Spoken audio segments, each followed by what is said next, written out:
লীগ বাংলাদেশে আছে, দাঁড়িপাল্লা, জানেননি? আমার কথা কয় না, জানেননি? এটা কার দল?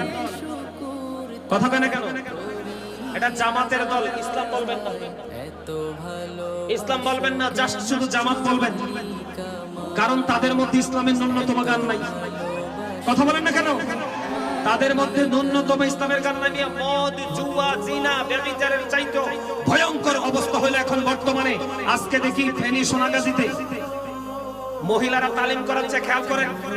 এখন আমার তাৎক্ষণিক মনে হয়েছে মহিলারা তালিম করাচ্ছে।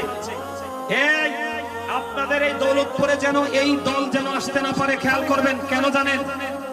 একটা নারী যখন তার সীমানা ছেড়ে অন্য সীমানায় যাবে, তিনটা পুরুষের যেই কোনো একটা পুরুষ তার সাথে থাকতে হবে। হয় তার স্বামী, না হয় তার বাবা, না হয় তার উপযুক্ত সন্তান। কথা বুঝতে পারছেন? এইভাবে একা একা নারীরা এক জায়গা থেকে আরেক জায়গায়, এই বাড়ি থেকে আরেক বাড়ি যাওয়ার কোন বিধান ইসলামে নাই। যা হোক, তারা যাইয়া ইসলামের দাওয়াত দিতেছে। এখন যাইয়া ওখানে মহিলাদেরকে দিনের দাওয়াত দিচ্ছে।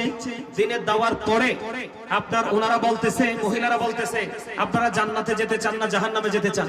আপনারা ভিডিওটা দেখবেন, আমি আজকে দেখছি। আজকে আপনারা জান্নাতে যেতে চান না জাহান্নামে যেতে চান?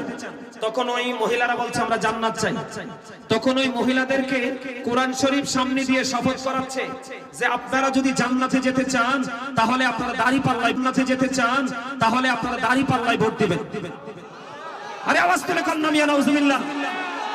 আপনি রাজনীতি করবেন, করেন, জামাত করেন, বিএনপি করেন, আওয়ামী লীগ করেন, জাতীয় পার্টি করেন, যার যে দল ভাল লাগে আপনি করেন, কিন্তু মানুষের ঈমান, আপনাদের ইসলাম নিয়ে খেলার অধিকার তো আপনাকে কেউ দেয় নাই। কথা বলেন না?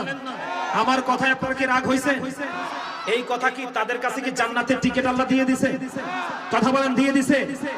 সিরাজগঞ্জে দেখলাম এক ভদ্রলোক বলতেছে, এও জামাতের লোক, এমপি পদপ্রার্থী, সম্ভবত মুরব্বী, আমি বুঝি না এদের কি হয়েছে। এরা বলতেছে যে আপনি যদি দাঁড়িপাল্লাকে সাপোর্ট না করেন তাহলে আপনার ওয়াজ শোনার কোনো অধিকার নেই, আপনি মাহফিলে আসবেন না। কি অদ্ভুত আচরণ! এগুলো বিশ্বাস করলে মান থাকবে? কয়দিন আগে ফেনীতে মারামারি হয়েছে, ফেনীতে মারামারি হয়েছে। এক ভদ্রলোক বলতেছে ও জামাতে, ওই ভদ্রলোক বলতেছে মসজিদে যদি কি করা না যায়, মসজিদে যদি রাজনীতির আলাপ করা না যায়, মসজিদে আযান চলবে না, কোরআন তেলাওয়াত চলবে না। নাউজুবিল্লাহ বলেন।